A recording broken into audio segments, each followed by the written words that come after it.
Welcome everyone to the Pitching eForum Health 3.0 pitching session Digital Health, Diagnostics, Monitoring and Prevention. My name is Victoria Pavlova, and today, together with the great help of my colleague Denisa, we'll be moderating this session. Before we continue, InvestHorizon is an acceleration program financed and promoted by the European Commission and Eureka. We, Techtor, are the coordinating partner, together with the rest of the partners, BPI France, Meta, BWCon, Eura, EBN, and ESL Business School. Now I would like to announce some housekeeping rules. We are recording this session, so if anyone doesn't agree with being recorded, please write so in the chat, and we will post the recording during your pitch. Please rename yourself with name, surname, and company, so we have a better idea who is in the room. And turn off your microphone the whole time unless you're invited to speak. And if you have any questions, please use the chat functionality. This is the agenda for today. We will now continue with the investors' introductions. Then we will have the pitching session. We will have 6 companies. Each company will have 5 minutes to pitch and 4 minutes for Q&A by the experts and investors in the room. Also, my colleague Denisa will now share the link to the evaluation form, which I would like to invite the expert juries to fill it in. Just a second. Now I would like to invite the investors for a short introduction. Pedro, would you like to go first? Sure. Thank you for having the session. So I'm Pedro Castelo Branco from Armilar Venture Partners, a VC based in Lisbon, Portugal. We are a deep tech specialist. We invest in information communication technology, clean tech and health tech, especially in opportunities where data, digitization, connectivity play an important role. So we are mainly focused on seed and Series A rounds as of now, and looking forward to hear all these amazing pitches today. Thank you. Thank you very much for your introduction. Marcus, would you like to introduce yourself next? Yes, hi, this is Marcus from Hadian Ventures. Hadian Ventures is a life science venture fund, rather classic. We invest in all areas of life science, and we have a geographic focus on Scandinavia and expanding that now into the German-speaking regions, but we can invest all over Europe without limitations, basically, and are currently in the process of setting up fund number 2. Thank you very much for the introduction. Klaus, would you like to go next? Yes, thank you. Okay. Klaus Belling by name. I'm in the management team and associate partner of Breslin. Breslin has been venture capital fund in the past, investing mainly in biotech pharma and also some other selected life science opportunities. Currently, fund is not, we have no active fund, but we do some smaller investments and teaming up and with founders teams. Thank you for the introduction. Tony, would you like to introduce yourself next? Sure, thank you. Hi everyone, Tony Chang here, Senior Business Developer at the Bioinnovation Institute. So the Bioinnovation Institute is a non-profit organization based in Copenhagen, where we help translate impressive science into business of the future. We have a focus across therapeutics, health tech, and bioindustrials, and we support early stage companies to become either seed or Series A investment ready through our incubation programs. It's a pleasure to be on this panel today. Thank you, Tony. Sasha, would you like to go next? Yeah, thanks, Victoria. So my name is Sasha Fritz from Robert Bosch Venture Capital, the corporate venture arm of the Bosch Group. We're investing out of our 4th fund in deep tech companies, typically A and B round, which has kind of a relevance for Bosch, which is very broad. And in the healthcare space, it's predominantly in the point of care diagnostics and remote patient care monitoring space, typically investing up to 10 million initially and even more along the holding period. Looking forward to the pitches. Thanks. Thank you for the introduction. Oinder, would you like to introduce yourself next? Thank you, Victoria. Also from my side, Swiss Post Ventures, so sounds similar like Bosch. We also invest into either current businesses which have a connection to our current business or future business, so also quite broad. Thus supply chain, logistics, digital health, e-government services, so anything from digital commerce to also digital communication. And looking forward to hear the pitches. Thank you. Royal, would you like to introduce yourself next? Yes, thank you. Thank you for having me. Roel Dekkers, NextGen Ventures. We're an early stage investor from the Netherlands, and we focus on medtech and health IT solutions with a geographical scope focused on the Netherlands and solutions in the early stage. So this is seed or Series A stage. Good luck. Thank you, Royal. Antonio, would you like to introduce yourself next? Yes, hi, good afternoon. So I'm Antoine Dolander, working for Capricorn Partners. We manage several funds, but I work for the Capricorn Digital Growth Fund, where we invest either in digital health or in connected medtech companies, most of the time in seed Series A round. So let's say the ticket starts on €1 million, but can go up to €5 million. Looking forward to the pitches. Thank you. Klaas, would you like to introduce yourself? Thank you, Victoria. Yeah, I'm Klaas Heiser. I'm running the venture capital business of NRW Bank. We are the state development bank for the German state of North Rhine-Westphalia. We invest across all industries with a strong life science practice since more than 15 years. We tend to invest 1 to 3 million in the first round where we get in. That would be typically a Series A to C, and up right now we can invest up to 10 million per company, and companies where we invest in should have 1 foot in our home geography. Thank you. Thank you for your introduction, Klaas. Shintaro, would you like to introduce yourself? Yeah, thank you, Victoria. Hello, everybody. My name is Shuntaro Hiroya, working in Mitsui, Germany, Düsseldorf. Mitsui is one of the Japanese conglomerate. In healthcare sector, we have one of the biggest Asian hospital chain, named the IHH, as well as the pharmaceutical business we are doing. So I'm looking for any growth stage in Series B, C onward, who would like to expand their business to the Asian market. Yeah, I'm looking forward to your pitching. Thank you. Thank you. Joan, would you like to introduce yourself? Hello, everybody. Thanks a lot. I'm John Mercadal, partner in Vergara. It's a new European venture capital fund based in Barcelona, geographically focused in Spain mainly, but in all Europe. We are investing in looking for solutions for unmet needs in healthcare through medtech, digital, and biopharmas. In projects in early stage and Series A, our ticket size are initially 200, 500, up to 4 million per company. Thank you. Thank you for your introduction. Shamik, would you like to go next? Hi, good afternoon, everybody, and thank you very much for having me. So I'm Shamik Parekh. I'm one of the investors at Octopus Ventures. We're quite an agnostic fund, but I work within the health tech team. We traditionally invest in early stage health tech companies, looking at Series A is our sweet spot with typical check sizes of £1 to £5 million. We are pan-European focused, with our core strategy being scaling health tech companies in and across the UK, Europe, the US, and with a focus on emerging markets as well. Thank you. Thank you for your introduction. Kees, would you like to introduce yourself next? Hi, good afternoon, everybody. My name is Thijs Schaap. I'm an investment manager working for Nobel Ventures. We're an impact investor from the Netherlands, and we're focusing on the digital health investments across Europe.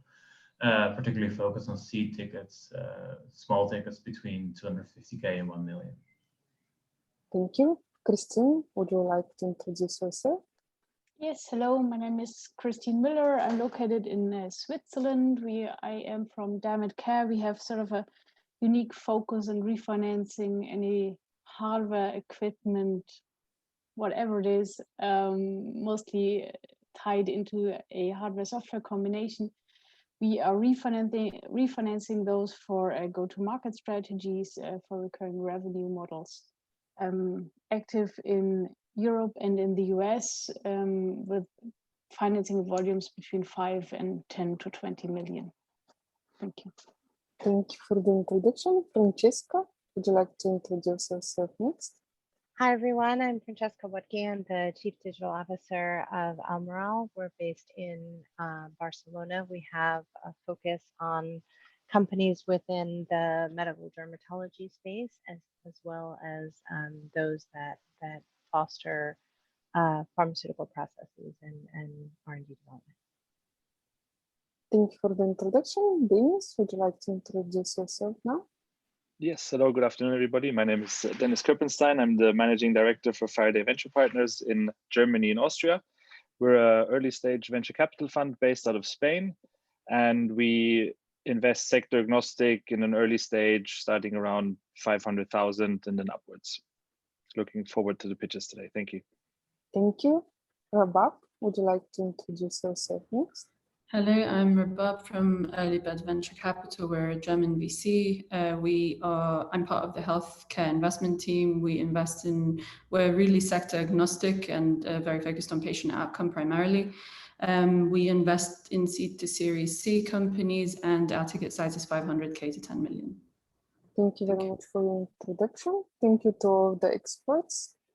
Now we'll continue with the pitching session.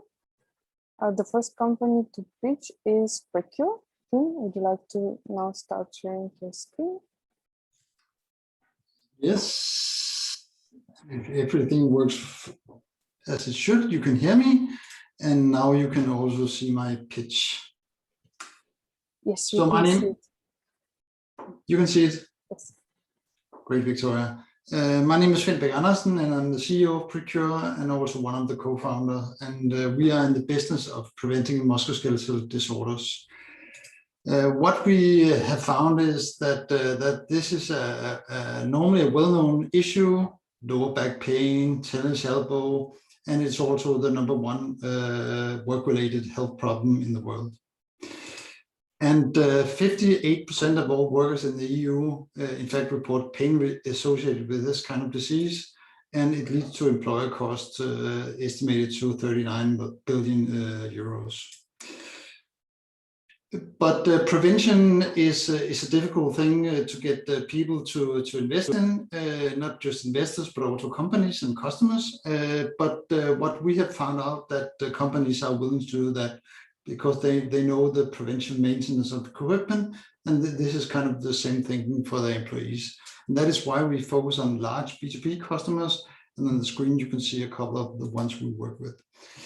Using our own revenue to date, we have applied a bottom-up solution to find our serviceable available market, and that is estimated to 7.2 billion euros in the EU and the US. So the solution we have developed comprises both of hardware and software, just to make it difficult for ourselves. It contains a number of smart wearables. We have one for the elbow already on the market, and we are testing the prototype for the lower back together with some of our customers. Within the smart wearable, there's a number of sensors that collect data on both joint movement and muscle activity, and that data is used in machine learning to provide the user with a biofeedback that enable them to change inexpedient behavior and thus reduce the risk of their injury.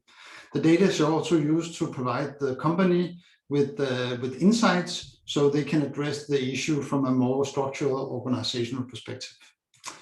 And what we can see is that the effect from the customer sides from using our solution is that within a month, the user strain level, the critical one that leads to the injuries, are reduced by 25%, and the self-reported pain is reduced by 46%, and that leads to an average of 20% reduction in sick leave. And the ROI for the company is between 200 to 700% in year one. But it doesn't stop with the elbow and back. Our vision is also to expand it to other areas of the body exposed to this kind of injury. and we are right now making the mock-up for the shoulder in cooperation with some of our customers, by the way. And the way we provide the services to our customer is through the subscription.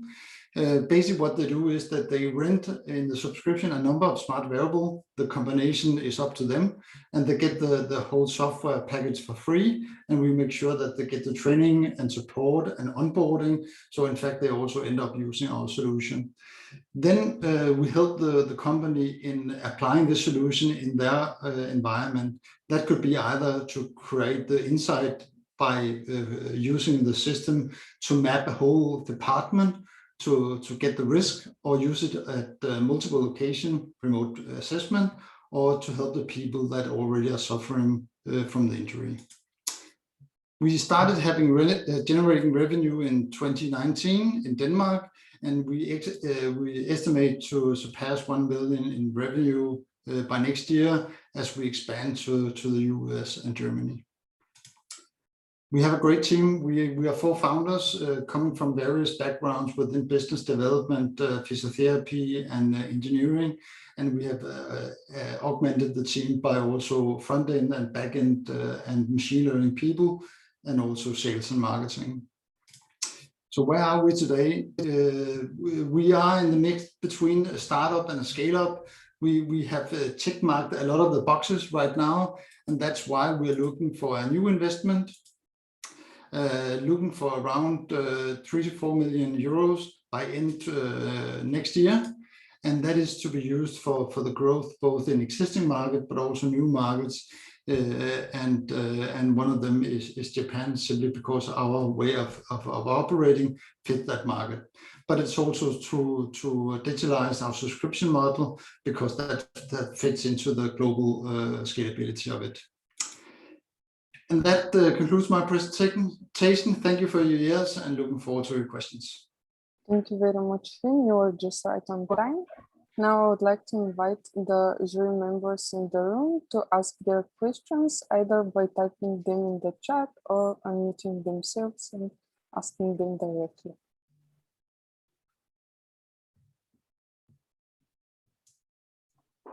I would have one. So how do you convince employees so that they would wear the wearable at the end of the day? And the second part of it, how do you convince like workers union, because they would for sure want to have a word in it with regards to surveying employees and so on?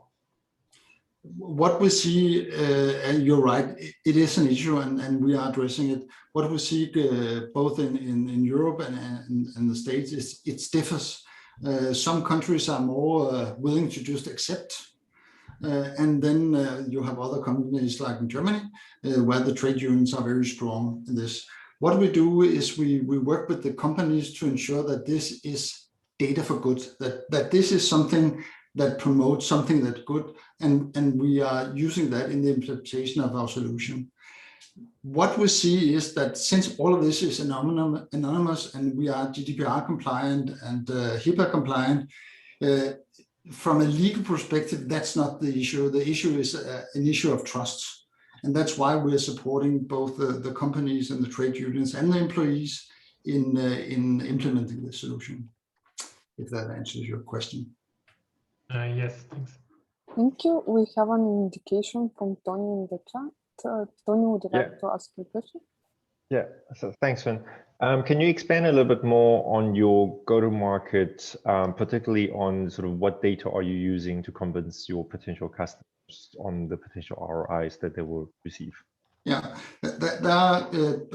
since we have been doing this for quite a number of years now, and we have pivoted the business model several times, what we find is that with a large company, there are two different avenues of approach. There are the risk or the economical benefits of this. This is where we talk with the risk managers, insurance people, CFOs, and so forth. And then the other one, that's more the health and safety or occupational health, HR, and they trigger on different aspects. So the CFO, they want the number, the money, and the other is triggered by the change that our solution is in fact having.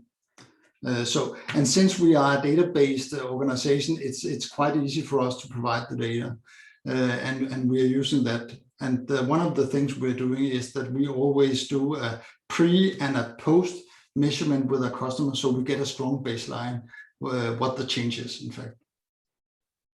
Thank you. We have 1 more minute for a quick question. I see that Klaus already indicated.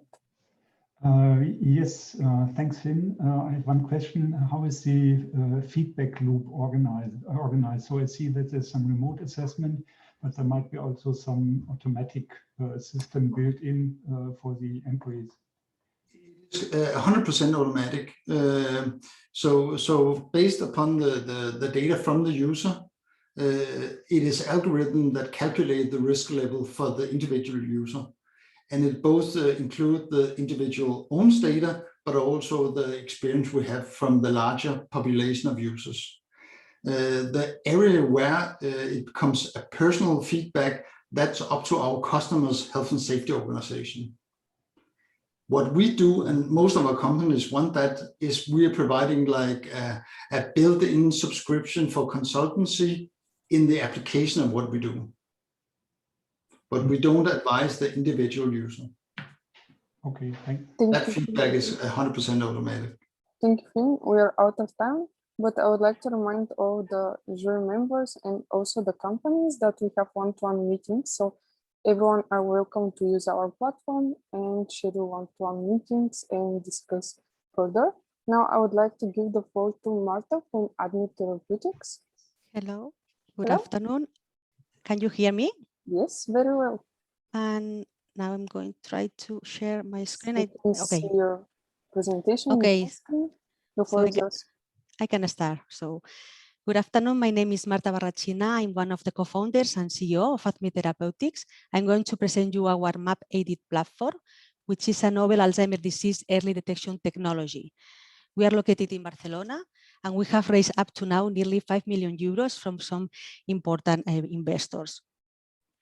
Alzheimer's disease is an unmet medical need with more than 40 million people affected worldwide, and there is no cure because all clinical trials have failed. And it is because the patient selection has been impaired. In fact, pharmaceutical companies are recruiting MCI patients or mild cognitive impairment patients who are considered a prodrome of Alzheimer's disease. And as an inclusion criteria, these patients must show an amyloid positivity by PET scan. However, this technology is very expensive and is not quite accurate at all, as it's introducing an important percentage of false positive and false negative patients. So there is an important necessity to identify who of these MCA patients will progress to Alzheimer's disease. Our solution will allow to identify in the baseline visit who of these MCI patients will progress to Alzheimer's disease. We are analyzing in blood samples a pool of epigenetic biomarkers related with mitochondrial DNA using next generation sequencing techniques. And we are currently elaborating the predictive algorithm that will be integrated in a medical software in order to provide the diagnostic report.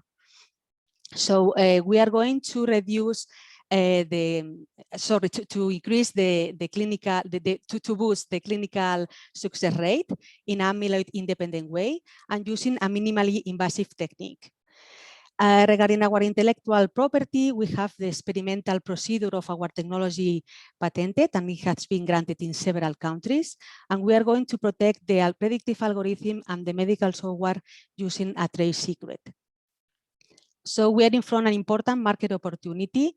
In fact, there are more than 50,000 patients recruited by year, and it represents a target market for our diagnostic platform about 100 million euros. Regarding the competitors, there are 3 types of competitors: those that are focused in developing radioimaging techniques, and those that are measuring protein or nucleic acid levels in CSF samples or blood samples.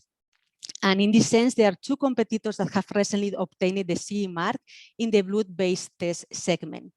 However, we are the unique company with a epigenetic scope regarding mitochondrial DNA methylation, and we are developing a tool to identify in the baseline visit who of these MCI patients will progress to Alzheimer's disease in a amyloid and tau independent way, which are the typical hallmarks found in the AD brains. So regarding our commercial strategy, we estimate to obtain the CE mark at the end of 2023. We are starting the clinical validation with the participation of 4 hospitals. And we estimate to start the first sales with early adopters at the end of 2023. These collaborations will optimize our predictive algorithm, increasing the probability to obtain the FDA approval at the end of 2024 in order to start our international expansion with the aim to reach a license of our technology to a big pharmaceutical company or medtech company in 2027. So we are in front of a SaaS business model. We estimate to do all the analysis in-house, but once we start the international expansion, we will outsource the NGS analysis to a CRO. Sorry, it doesn't work. Hello? So we expect to reach the break-even in 2025, obtaining a net profit about 45 million euros once we have licensed the technology. And we are looking for a Series A round, about 5.3 million euros, divided in 2 tranches. The first one destined to the European market entrance, and we have already pre-committed nearly 1 million from the EIB, as we were one of the winners of the EIC Accelerator last year. And the second tranche will be destined to initiate our American market entrance. Just to finish, to highlight that we are a multidisciplinary team with a broad competence to achieve or to assure the execution of this project. So thank you very much for your attention. Thank you very much, Marta. Now I would like to continue with the Q&A part. Dear jury members, you can start asking your question by indicating in the chat or just unmuting yourself and asking them directly. Sorry.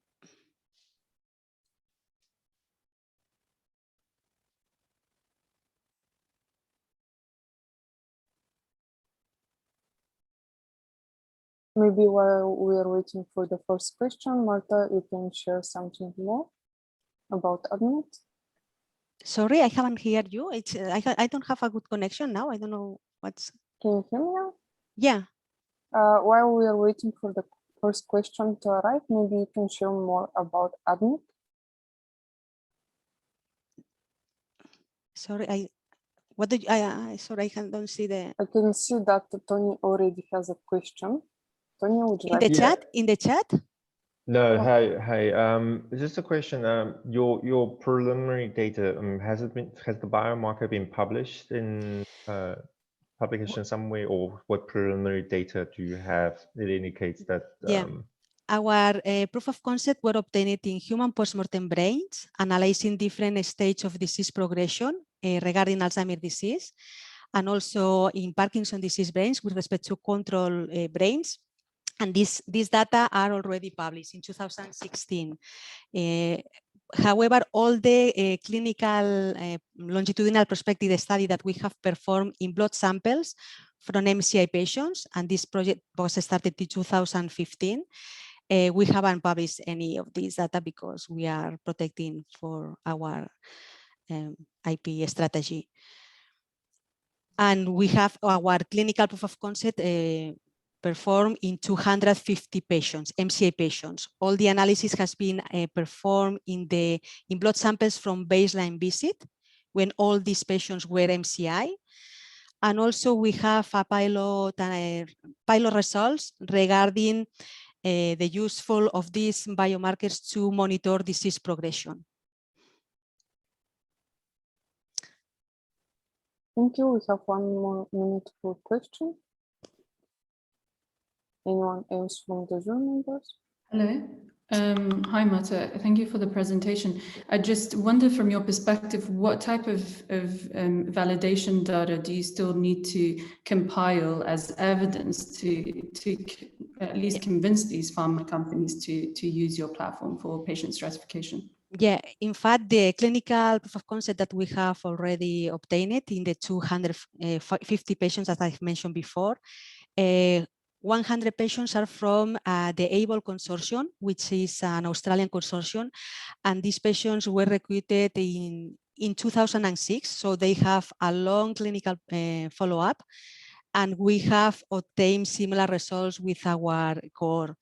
And also in this sense, we have an important investment from the ADDF in New York, and they are going to present our current data to 3 pharmaceutical companies that have been enrolled with them in the biobank sharing program.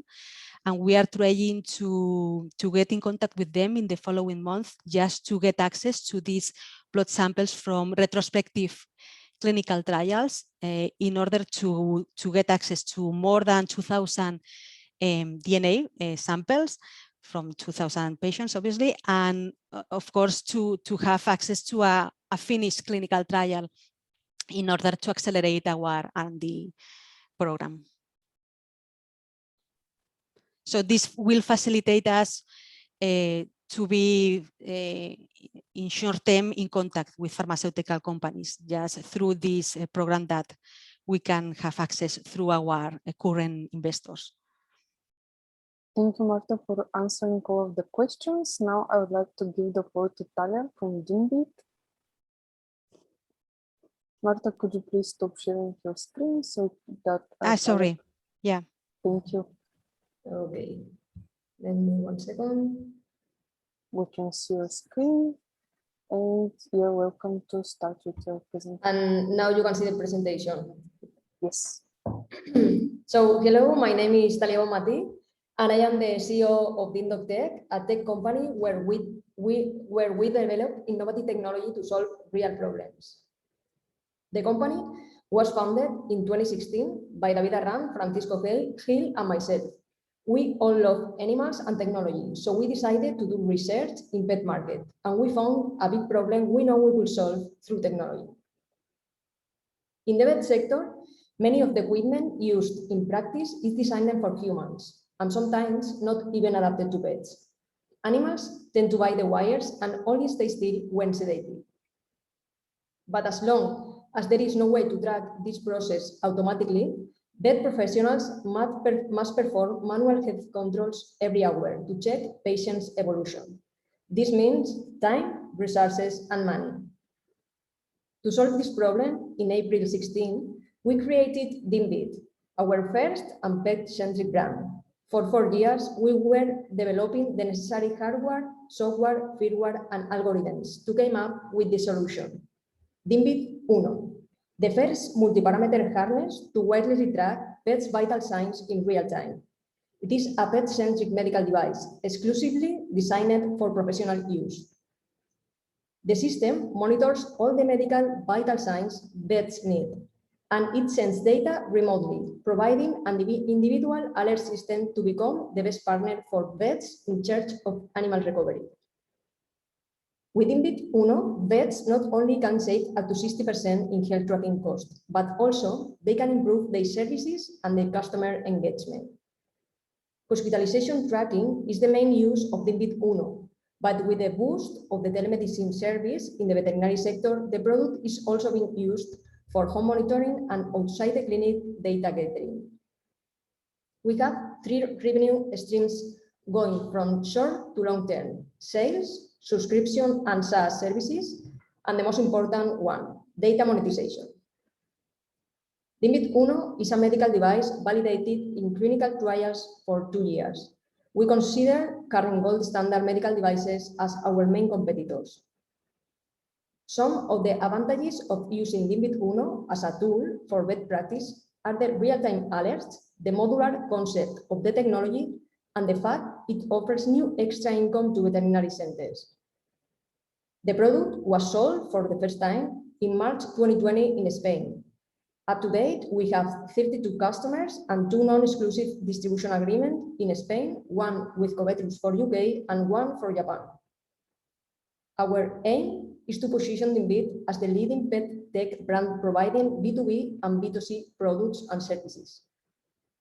The global pet market is growing fast, and we have estimated that our potential market is dimensioned in more than $20,000 million. In March 2020, a Barcelona public health institution and Doctors Without Borders contacted us to know if we could adapt our telemedicine system to human use, and as the hospitals were overwhelmed due to COVID-19. We did it, and we created a new brand for this business line, Plug and Health, and the telemedicine system for human was called Sentinel. For this new telemedicine system, we added 3 new metrics: pulse oximetry, steps, and fall detection. The product will be ready for commercialization next year. Up to date, we have been funded with 1.48 million euros between public and private funds. And considering only Dinbeat figures, this is our financial forecast for the coming years. And to go from €500,000 in 2021 to almost 70 million in 2025, we are looking for 2 million. The purpose of the funds are to consolidate the European commercialization by developing the brand and sales channels, getting ready for the US commercial launch, and to keep developing new revenue streams. The pet market has proved multiple times there are exit possibilities for companies like Dinbeat. Pet corporates are interested in achieving innovation through a startup acquisition. The investment opportunity is huge, and the moment is now. Thank you very much, and I hope you invest in us. Thank you, Talia, for your presentation. You're just right on time. Now I would like to invite the jury members to ask their questions. I see that Kwas already indicated his. Okay, and with me is Marina Gomez de Tejada also. She is the COO of the company. Yeah, you indicated that the end user price for the device is €2,500. So is the dog owner intended to buy the device, or is a veterinary practice and then renting it out? I didn't get that. Yes, Dinbeat Uno is a professional device, so it's to be used only by professionals, by veterinarians. And so it's the veterinarian, the person who buy the device, and they can use it inside of the clinic, mainly in the hospitalization room, or they can rent the device to home monitoring, for example. I don't know. Yes, it's an equivalent as a medical device, so it's only for professional use. It cannot be used by the pet owners. Because all the information is medical information, so a pet may, no, a pet owner can't read the information properly. Thank you. Marcus also would like to ask a question. Yeah, I was wondering, I mean, I can see that developing for humans is easy, but pets have extremely different sizes. How do you address that issue? Well, we have different sizes of harness. The harness is an accessory of the technology, because the technology is the pocket monitor, which is wireless, and it goes inside of the harness. So we have these 5 different sizes. So we range animals from 2 kilograms to 40 kilograms, more or less. And in fact, the device is also for cats. And we are at this moment doing a kind of test with horses, because we want to adapt also the technology. So, and we need also to adapt the textile part. Yes. So the pocket monitor, which is the technological part, this can go with different animal species, and then we adapt it depending to the animal species with the accessories they need. Okay, so I can buy basically the fitting color for the animal without always buying the whole device, so that it gets cheaper. Well, now we are selling it for dogs and cats, so the harnesses are needed. But the kit, the starter kit that we call it, it includes the 5 sizes. So you get the 5 sizes, and when you have, for example, a dog coming to the clinic, you decide which size you are going to use, you place the monitor on, and that's it. Okay, yeah. Thank you. Dennis also has a question.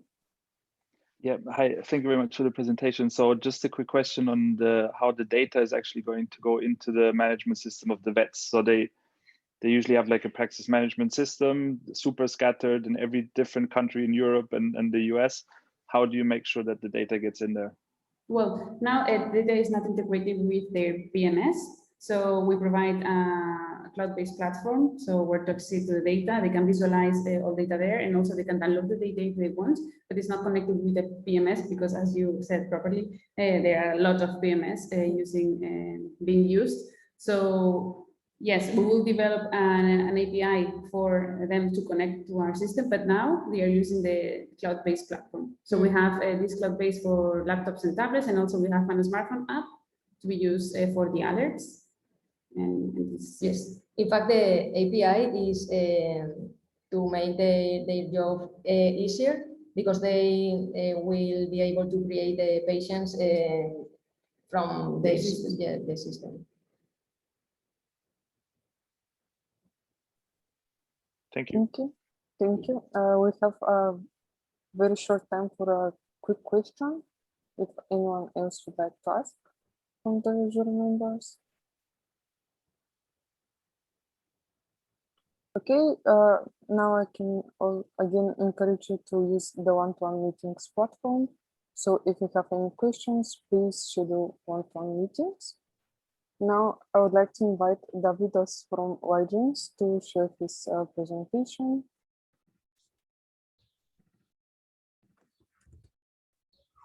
Hello, everyone. It's nice that I've already seen some familiar faces in the jury, so I will just update you on a quick recap of what we've been doing in Ligence for the past few months. So Ligence is a medical device company which was founded back in 2019 by a very interesting team of medical doctors. So all of our founders are medical doctors, and we fight for one problem. We fight with cardiovascular diseases, which is still the #1 killer in the world. So every year we get millions of new cases, especially in European Union, so over 6 million new cases, and it costs our economies over 210 billion euros every year. And the first method of choice to diagnose those diseases as soon as possible is the heart ultrasound imaging. I'm not sure if someone of you have ever had this exam before, but basically in most countries you go to your physician or sonographer who places this tiny little probe on your chest, and then they get these moving two-dimensional grayscale images on a display of an ultrasound machine. Now, the problem with this exam is that all of various measurements of anatomical landmarks, anatomical structures, even functional features, they must be measured manually, and so that takes a lot of time. In fact, a very short echocardiography procedure takes from 30 minutes and might take up to 1.5 hours. A physician, a doctor, a cardiologist must be a very skilled one in the field. And the bottleneck currently in most countries is the waiting time. So patients usually wait from 4 to 5 weeks in order to get admitted to a hospital for this exam. So basically what we offer is a software, is a platform that we develop that uses deep learning neural networks that we've trained to recognize different heart image views and then perform the segmentation of various different anatomical structures, various different measurements. So I can actually show you how it works in real time. So right here, for example, I'm a doctor sitting somewhere in a hospital in the Netherlands, let's say, and I get my exam. I get my apical two-chamber view, which is already annotated by my software. And then I need to see, the segmentation, for example, in various different cardiac cycle phases. So for example, I'm very concerned about end systole. So this is one of the phases that I need to find, and then it performs a segmentation of both ventricle and atria, and it gives me the measured values over here. I can go to a report, see what's wrong with my patient, and then basically send it to my PAC system, to my electronic health records. And so my life gets easier. I can spend this time drinking more coffee and having a chat with my mates. Now, the workflow is we usually send the local server to hospitals. We can also do it through a cloud or through a virtual machine. We connect to PAC systems, and it shows all of the images on a cardiologist workstation wherever they are. And so the final say is always done by a cardiologist. So we do not interfere with their final decision. The final decision is by a cardiologist. So our business model is we sell to hospitals. That's a tricky one. We usually sell a physical server. So we charge for installation. We charge for support starting from 40,000 euros a year. However, our end users are cardiologists. So first of all, we must convince them to actually start using the software before moving on to hospitals, to the administration. How we go to the market. So usually we knock on the door right now and go in ourselves and pitch to cardiologists to start using the software. However, this approach is not that scalable, but it's good at this point. The other thing is go through PAC systems, which is basically a very large platforms that hospitals use in order to report their images, to store all of their medical data. And integration upon one of those systems actually gives you an access to hundreds or even thousands of sites where you can deploy your software. And the last thing, we were thinking about going into portable ultrasound devices, which was also open as a B2C market. So moving on with our competitors, so most of our competition comes from the UK, US, and Singapore. However, none of them are focusing on the full heart ultrasound exam protocol. We're the only ones doing it. Up to this point, well, we've raised a first round back in 2020 June. We had some public grants, and that made a total funding of €500,000. We managed to sign with 8 different hospitals, so most of them do research with us, basically AI in medicine. We've signed with one PACS system that integrated us in Australia, and we plan to have a regulatory approved medical device by September this year. We're currently partnering up with very famous names in cardiology. So this is Professor Eugenia Picano from Italy, who is doing stress echocardiography research, and Professor Tor Edwardson, which is a researcher from Oslo University Hospital and a past president of European Society of Cardiology. Our exit strategy is to pitch our device to large companies like Philips, GE, Siemens, or even Edwards Life Sciences that are very doing a lot of work in AI research as well. So our team is comprised of medical doctors who also happen to know AI. And I think we've run out of time, so I will be happy to answer all of your questions. Thank you. Thank you for your presentation. I see that Olander already has a question. Yes, please. Yes, thank you very much for the presentation. My question is exactly related to the last slide. Why did you decide to directly go to hospitals and not to work with the device producers? Because you will anyway need a device to base your software on it. Yeah, that's a good question, but not necessarily. We don't need the device. Actually, ultrasound data comes from, Philips, Siemens, GE, Hitachi, and you name it. So what we work with is DICOM format images, and we do it in post-processing. So we don't care about ultrasound manufacturers. Why we go to hospitals first? We actually want to make sure, we want to prove, to have a proof of concept that it works, to actually convince famous names in cardiology to start, doing publications and showing people it actually works. Because in healthcare, it's quite tough to sell something to a hospital if it's not regulatory approved. It doesn't have any evidence whether it works or not. Okay, thank you. Thank you. I can see that Tony has a question. Yeah, thanks for the presentation. Just a quick one around how do you control for variability in data acquisition? Yeah, that's a very good question. Usually our data set comes from different ultrasound manufacturers, so we're quite vendor agnostic and we don't care about that. From our experience, yep, there is variability in the manner of how they acquire those images, but it can be solved quite fast. I mean, it's a matter of several days. We just take their data set, which varies from our native data set. We retrain the neural network, and then it goes quite okay, no problem. So we've experienced this problem actually with every center we went in, and that was the solution.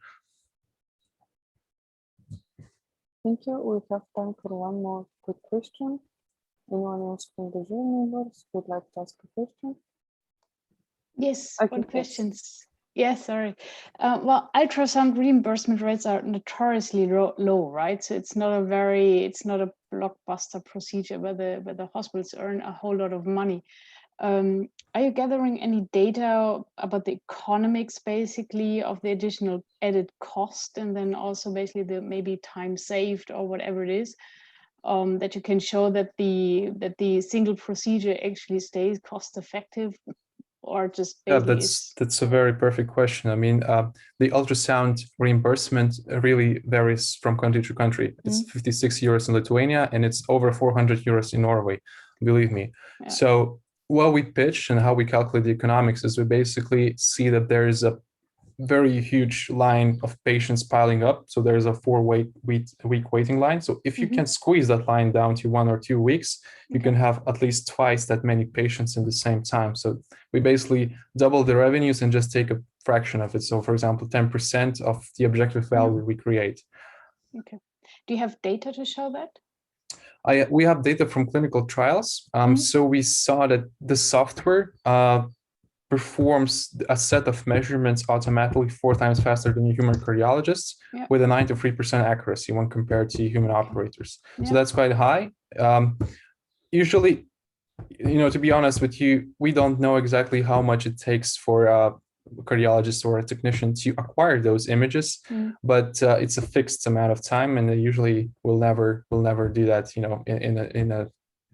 We can save at least 50% of that because they skip the measurements, but it's actually some place to improve, for us as well. Okay. Thank you. We are out of time, so now I would like to give the floor to Paola from BiomimX.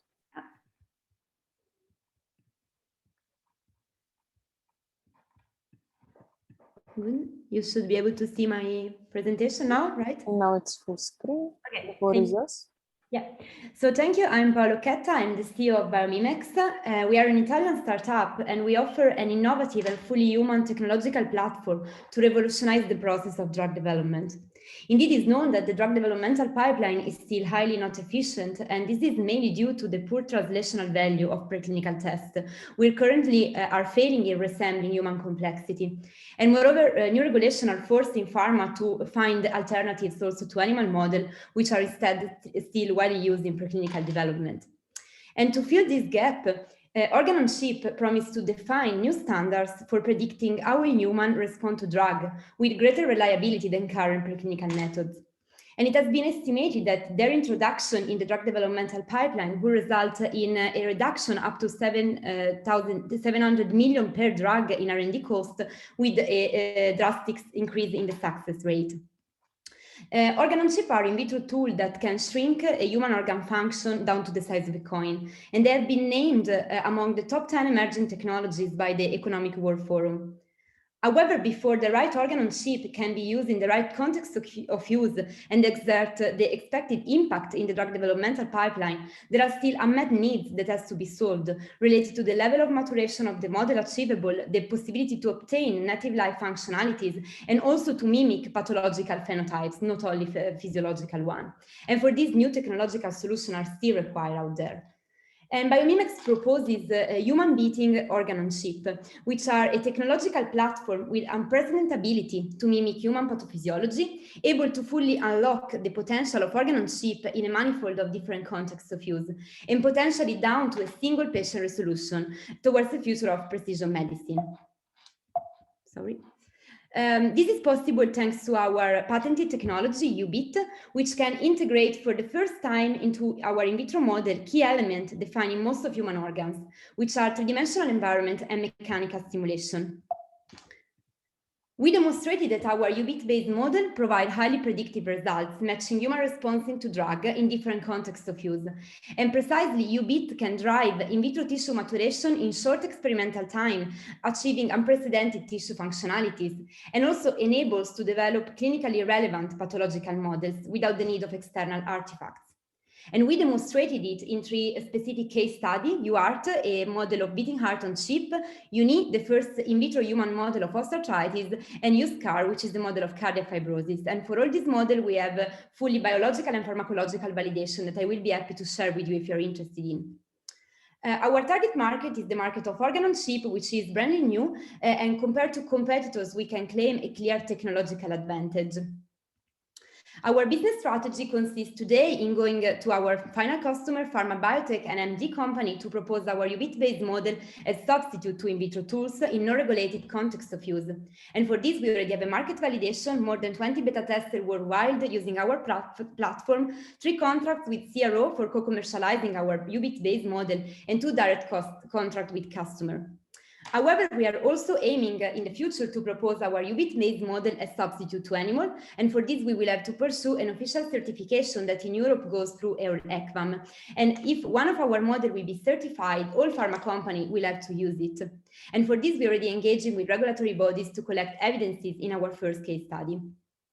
Till today, we collected 600,000 euro in non-dilutive money, which allow us to generate our prototype of our UBIT platform and to validate our 3 first case study. We are performing a feasibility study to industrialize our product, and we are now looking for a 2 million round day investment to complete industrialization by 2023, validate our business model on case study, and start collecting data for certification of our first model.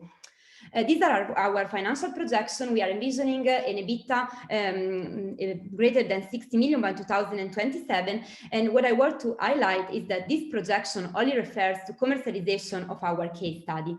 However, our technological platform is highly versatile, and we envision an exponential scale up. Once the platform will be industrialized, the same developmental scheme we use for our case study will be replicated, opening a manifold of new market opportunities.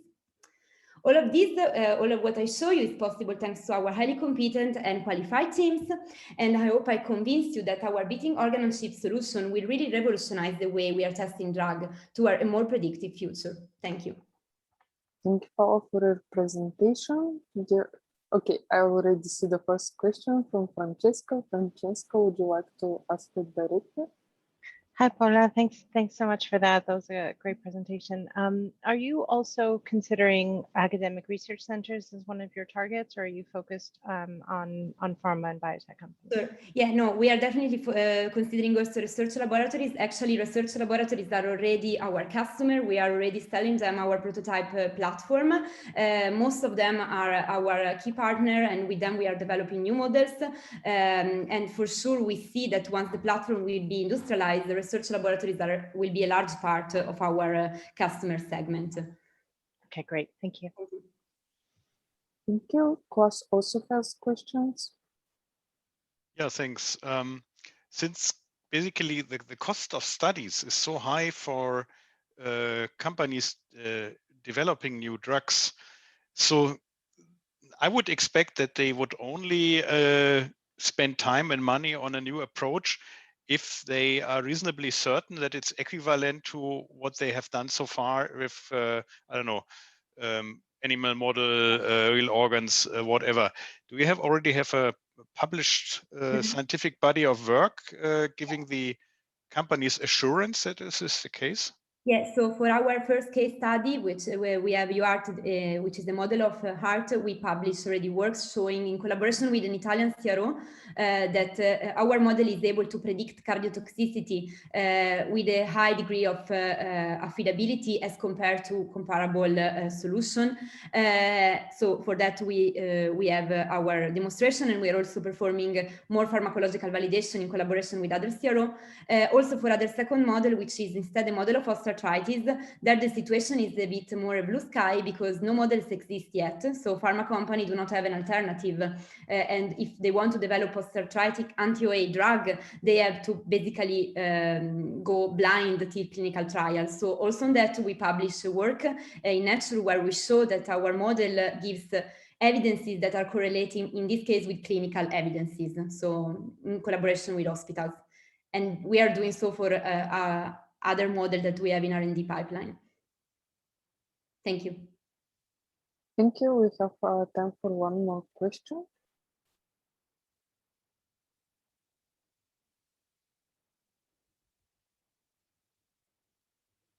I see that Marcus indicated in the chat. Yes, I was just wondering, does then the research group, the pharma company needs any other infrastructure to run your test, or will it be building on existing? No, our concept is that our test will be compatible with the standard laboratory equipment that are already used for sure by research laboratories. So in that case, they do not need any other equipment. For pharma company, we are also developing the hardware part that we aim to be a all-in-one solution. So we want pharma company to use only our equipment to perform the final test, because in this case, everything will be standardized. Thank you. Thank you.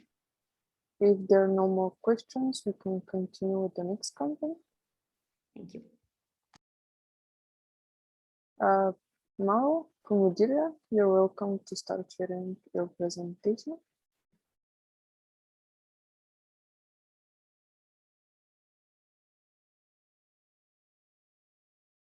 Please unmute yourself, as we cannot hear you. Okay, can you hear me? Yes. Very good, excellent. So thank you, Victoria, for the introduction. So I'm here, my name is Mauro Sette, I'm the CEO of Medyria, and here introducing our product that is called the PhysioCat. So as you might know, there are more than 100 million people worldwide every year suffering from angina pectoris. And the first means of diagnosis of the angina pectoris is the performing of an angiography, which is an invasive, minimally invasive exam in which you introduce dye into the vessel of the heart to identify the presence of striction. When you perform this exam, you have that more or less 50% of the patients are actually found with striction of the coronaries, so the so-called coronary artery disease. But then very few people know that the other 50% of the patient, they are not found with restriction, so with the stenosis of the coronaries. And this class of patients are called INOCA. So you have the ischemia, but with non-obstructive coronary artery. So this means that in this type of patient, the pathology and this disease is somewhere else than the coronary arteries. And it is established that the best way to make diagnosis both of the degree of stenosis and about the status of this patient is by use invasive physiology assessment, which are called FFR, fractional flow reserve, which is a pressure-based measurement that you do into the coronaries to assess the degrees of the stenosis in the CAD patient. And for the INOCA patient, you will do an exam that is based both on pressure and flow velocity to extract indexes that are called FFR and CFR, coronary flow reserve. Most of the provider of this technology are only focusing on the pressure measurement. And there is just one strategics on the market that provide also a flow velocity measurement. This flow velocity measurement, however, has limited accuracy and usability. So there is an urgent and pressing clinical need, so a demand from the interventional cardiologists to develop new device, second generation devices, that will integrate both FFR and CFR, so that have both pressure and flow velocity. And this will also be reflected on the market. So there is also an interest from industry to step into this market, because FFR is a market that will reach its maturity with a $1 billion market in 2024. And after that, the market will be saturated. So if companies will want to continue, let the market grow and continue to grow their sales, they will be pushed to offer more, to offer actually pressure and flow velocity. And this is what we are doing at Medyria. We are developing the next generation device for invasive physiological assessment in interventional cardiology. We are developing the PhysioCat, which is a microcatheter that is a rapid exchange monorail microcatheter, as a minimal in-lesion section, and can provide both pressure measurement and flow velocity measurement. And the flow velocity measurement is performed by a proprietary tech sensor that we have developed at Medyria. The sensor is based on thermoconvection, which is a new method of measuring flow velocity. It's bidimensional, so there is a high degree of usability of this sensor. And we have developed a series of algorithms to make the measurement very accurate. And these algorithms are based on machine learning and artificial intelligence schemes. To give you just an example of the measurement, on the right-hand side, you have the performance of the Abbott Coroventis in the measurement of the CFR. And you have that in this blend Altman test, you have an accuracy of more or less 60%. And already in bench tests that we have performed with our device, we can reduce considerably the accuracy. So this will have a direct reflection on the benefit for the patient, which will see an improved life expectancies. We will reduce the healthcare cost, and we have an improvement quality of life. We have a roadmap for this development. Main, let's say, point of this roadmap are the development of preclinical data at the beginning of next year, and clinical data with the first-in-man trial will be available at the beginning of 2023. And in order to go there, we need 6 million Swiss francs, which is more or less 5.5 million euro now, and we have already 0.7 million Swiss francs committed with our investors. This will allow us to launch the product on the market in 2024 and have directly break even, because we're going to launch in the US and we're going to have a rapid sales development. This is our very highly motivated and committed team based on business expert and engineers. And this is those are the scientific advisory board, so the people that are helping us to develop this product, which have that they are very well-known interventional cardiologists in the world. And that was Medyria. Thank you, and I will be happy to answer your question. Thank you, Mauro, for your presentation. Now I would like to invite the jury members to ask their questions.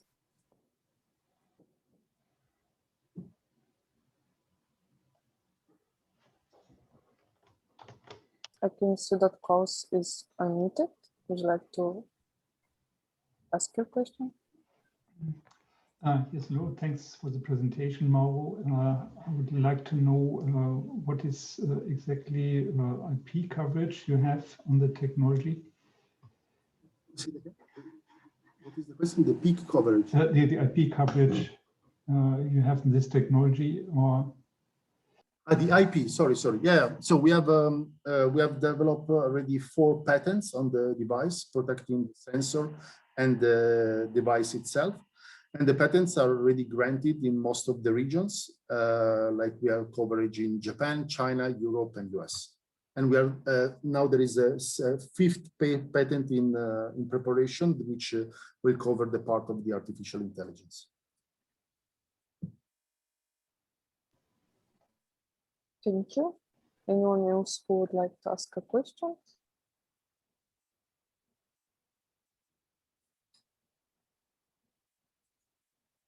Please feel free to directly unmute yourself and ask Mauro.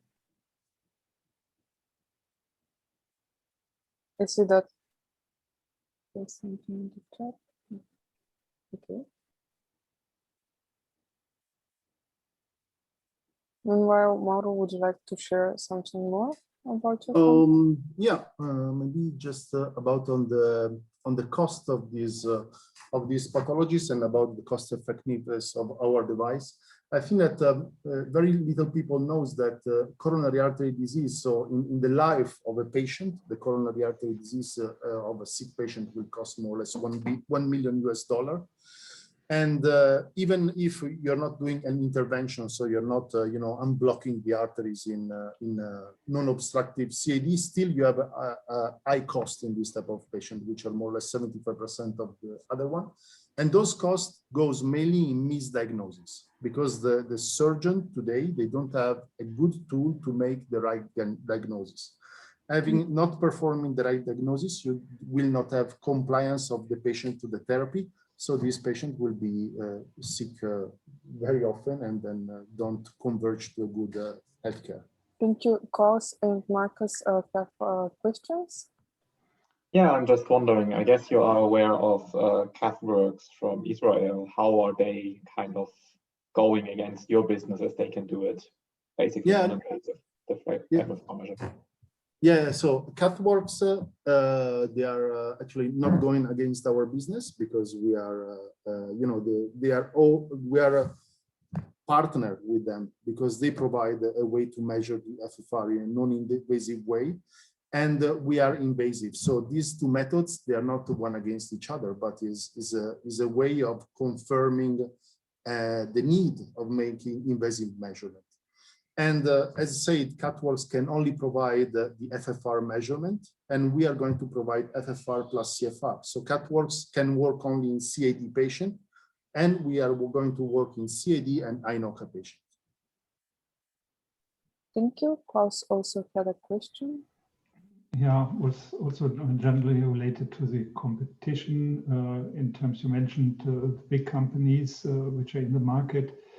Abbott has already a solution, and I think you were planning exit. So, and the exit strategy would be then to target these big players. And do you have any idea if they, if some of them are already able to go in the same direction? I think they have, they must have already identified that there is a certain gap missing, so they would do something to close this and at least come up with something like Abbott has in the pipeline. Yeah, so we spoke with all of them, with all the companies listed in this slide, of course, and we have double checked that there is a vested interest in what we are doing. Of course, we are in an early stage, so we are still in product development. But as soon as we have preclinical data, we're going to knock again at their door. And we have so I prepared these slides to anticipate your questions. So there are 4 companies active in the FFR space, and only 2 companies active in the FFR plus CMR space. Philips is grayish because they do have a product called Combo Wire, but is well known not to be working. So they are taking it out of the market. So they're going to have a gap in their portfolio that they want to fill soon. Abbott is the only one providing both. There are these 4 companies that they are suffering from the fact that Abbott, is providing both measurement modalities. So they are seeing their market, reduced because people will prefer to buy Abbott because Abbott is already providing both solutions. And there are 4 companies that we have identified that have nothing in their portfolio, and they are willing to enter into this market. As we know, Medtronic offered already to purchase ASIS for $450 million, but then the negotiation didn't go fine, so Medtronic was not able to purchase them. So this shows that Medtronic has appetite to acquire such a company. Thank you. Thank you all. Now we are approaching the end of this session. Yeah. Dear participants, thank you very much for joining us today. My colleague Denitsa will now share a link to the satisfaction survey. Please fill it in. It's very short and it will be valuable for us to receive your feedback on how to improve our sessions. And last but not least, I would like to kindly remind you once again about the one-to-one meetings happening today from 6 until 7 CT and tomorrow at the same time, and as well on Friday from 2 until 6 CT time. Thank you once again. Thank you. Bye. Bye-bye. Thank you. Bye. Nice afternoon. Bye-bye, everybody. Bye. Bye-bye. Bye. Bye. Thank you. Bye. Pleasure. Bye. Bye. Bye.